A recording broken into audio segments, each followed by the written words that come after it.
আসসালামু আলাইকুম। আর্নিংস নেটওয়ার্কের পক্ষ থেকে আমি রব্বানি আপনাদের সকলকে জানাই স্বাগতম। আগের পর্বগুলো দেখে থাকলে আপনারা বুঝতেই পারতেছেন যে আজকের ভিডিওটি আমরা কোথা থেকে শুরু করব। আপনারা আপনাদের ওয়েবসাইটটিতে গেলে স্ক্রল করে একদম নিচে আসলে এখানে কয়েকটি অপশান দেখতে পাবেন। এগুলোকে উইজেট বলা হয়ে থাকে। আজকের এই ভিডিওটিতে আমরা দেখাবো এই উইজেটগুলো কিভাবে আপনারা এডিট করতে পারবেন। সো আর কথা না বাড়িয়ে চলুন মূল ভিডিওটি শুরু করা যাক।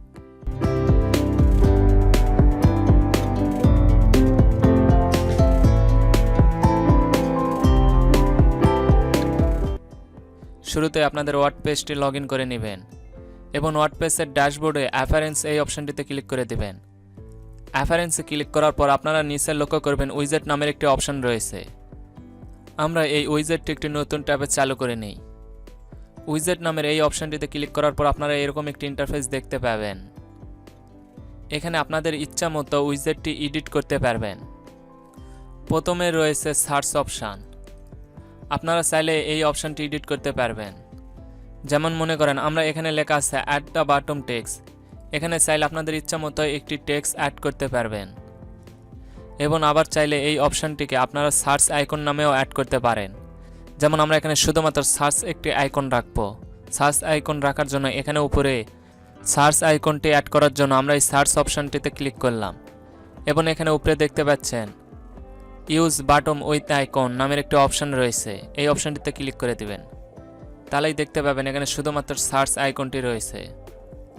আমরা এটি আপডেট করে দেখে নেই আমাদের ওয়েবসাইট থেকে এটি দেখতে কেমন। সো প্রথমে এটি আমরা আপডেট করে নিলাম এবং পুনরায় আমাদের ওয়েবসাইটটিতে ফিরে আসলাম এবং এখানে একটি রিফ্রেশ দিলাম। রিফ্রেশ দেওয়ার পর আপনারা দেখতে পাচ্ছেন এখানে আইকনটি চলে এসেছে। আবার আপনারা চাইলে এখানে কোনো টেক্সটও রাখতে পারেন। আমরা এখানে টেক্সটই রাখবো, এই জন্য এখানে পুনরায় ইউজ বাটম উইথ আইকন এই অপশানটিতে পুনরায় ক্লিক করে দিলাম এবং এখানে আপনারা দেখতে পাচ্ছেন টেক্সট আইকনটি চলে এসেছে। এখানে আমরা একটি টেক্সট অ্যাড করব। আমরা এখানে লিখলাম সার্চ এবং এটি পুনরায় আপডেট করে নিলাম এবং পুনরায় ওয়েবসাইটটিতে গেলাম এবং এখানে রিফ্রেশ দিলাম। দেখতে পাচ্ছেন আমাদের টেক্সটটি অ্যাড হয়ে গিয়েছে। আপনারা চাইলে আপনাদের এই সার্চ বাটনটির উইথ চেঞ্জ করে দিতে পারেন। উইথ চেঞ্জ করার জন্য ডান সাইডে এখানে ব্লকের নিচে একটি অপশান দেখতে পাবেন ডিসপ্লে সেটিং এবং এখানে উইথ নামের একটি অপশান রয়েছে। এখানে আপনাদের পছন্দ অনুযায়ী উইথটি সিলেক্ট করে দিতে পারেন। যেমন আমি দিলাম 25% এবং এটি আপডেট করে নিলাম এবং আপডেট করার পর পুনরায় ওয়েবসাইটটিতে ফিরে আসলাম এবং এখানে একটি রিফ্রেশ দিলাম। দেখতেই পাচ্ছেন আমাদের সার্চ আইকনটির উইথ চেঞ্জ হয়ে গেছে এবং পুনরায় আমরা ওয়ার্ডপ্রেসের ড্যাশবোর্ডে ফিরে আসলাম এবং এটি পুনরায় 100% করে রাখলাম এবং পুনরায় আপডেট করে নিলাম এবং এর নিচে রয়েছে রিসেন্ট পোস্ট। আপনারা চাইলে এই পোস্ট টাইটেলটি চেঞ্জ করে দিতে পারেন। এছাড়াও আপনারা এই পোস্ট টাইটেলটির টেক্সট কালার বা ব্যাকগ্রাউন্ড কালার চেঞ্জ করে দিতে পারবেন। টেক্সট কালার বা ব্যাকগ্রাউন্ড কালার চেঞ্জ করার জন্য এই অপশানটিতে ক্লিক করার পর পুনরায় ডান সাইডে আসবেন এবং এখানে ব্লকের নিচে দেখতে পাবেন কালার নামের একটি অপশান রয়েছে এবং এখানে টেক্সট নামের আরেকটি অপশান দেখতে পাবেন। এই অপশানটিতে ক্লিক করে দিবেন এবং এখান থেকে আপনাদের পছন্দ অনুযায়ী কালারটি সিলেক্ট করে দিতে পারবেন। মনে করেন আমরা এখানে দিলাম ব্ল্যাক এবং ব্ল্যাক দিয়ে পুনরায় আপডেট করে নিলাম এবং পুনরায় আমাদের ওয়েবসাইটটিতে ফিরে আসলাম এবং এখানে একটি রিফ্রেশ দিলাম। দেখতেই পাচ্ছেন টেক্সট কালারটি একটু ব্ল্যাক হয়ে গিয়েছে। পুনরায় ওয়ার্ডপ্রেসের ড্যাশবোর্ডে ফিরে আসলাম। এবার আমরা এই টেক্সটটির ব্যাকগ্রাউন্ড কালার চেঞ্জ করে দেব। ব্যাকগ্রাউন্ড চেঞ্জ করার জন্য পুনরায় আমরা ডান সাইডে ব্লকের নিচে টেক্সটের নিচে এখানে একটি ব্যাকগ্রাউন্ড অপশান দেখতে পাবেন। এই অপশানটিতে ক্লিক করে দেবেন এবং মনে করেন আমরা ব্যাকগ্রাউন্ড দেব হোয়াইট। সো হোয়াইট কালারটা সিলেক্ট করে দিলাম এবং পুনরায় আপডেট করে দিলাম এবং পুনরায় আমাদের ওয়েবসাইটটিতে ফিরে গেলাম এবং এখানে একটি রিফ্রেশ দিলাম। দেখতেই পাচ্ছেন রিসেন্ট পোস্টের ব্যাকগ্রাউন্ড কালার চেঞ্জ হয়ে গিয়েছে।